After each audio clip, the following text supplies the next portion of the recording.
Hi everybody, my name is Giancarlo Caltabiano and today we'll do a preview video of a game called Amass, which if you like what you see, you can go to their Kickstarter page, which will go live August 10th, 2021.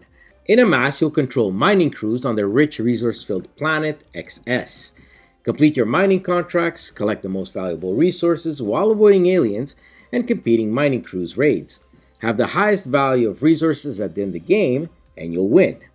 So the game here is set, and each player will get a number of crews depending on player count, a random or chosen player crew sheet, as well as a hidden deployment screen. The board has 8 zones, as well as an alien camp and a medical bay wound tracker.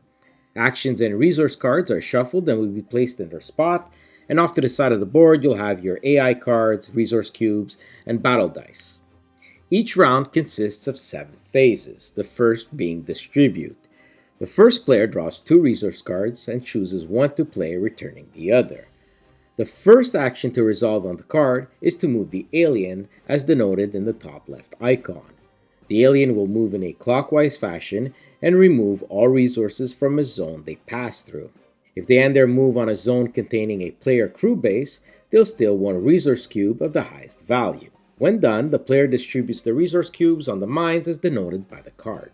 Now the second phase is planning. All players will place their crew secretly behind their screen on their desired location they want to deploy in the coming phase. The locations available are the 8 mining zones, the 5 rival encampments, your own player base, or the alien camp. You cannot deploy in a zone or base where the alien is at, so do be aware. Each mine can have up to 3 crews assigned. Each rival base can have 1 crew assigned for each facing. Up to 3 can be placed defending your base, and up to 3 at the alien camp. When everyone places their crews, we reveal them and proceed to the deploy phase. Simply transfer your crew to their planned locations on the map. And from there, we enter the action card phase, where any player can play their action cards marked with this card icon.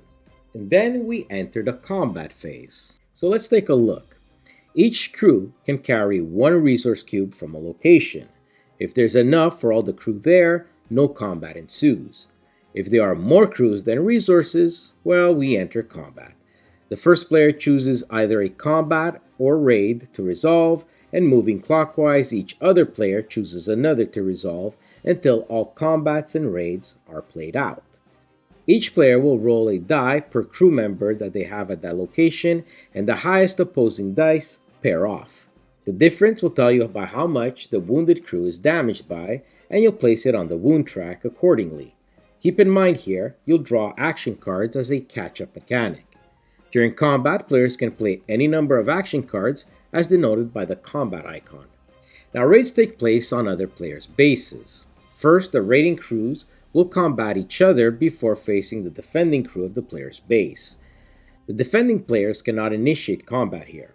When only one player's crew remains as raiders, they'll then enter combat with the defending player. If successful in removing their crew, the raiding player will roll a die and gain resources up to the value rolled from the side they are facing, and must be removed from the outer edge first. The raid on the alien camp will have you roll 1 die for each of up to the 3 crew members you have there, and you will collect the reward depending on the roll as listed here. The 6th phase is the deposit phase. Unwounded crews are returned to the player's crew sheet, and captured resources are deposited in each player's base. Finally, we enter the last phase of the round, restore.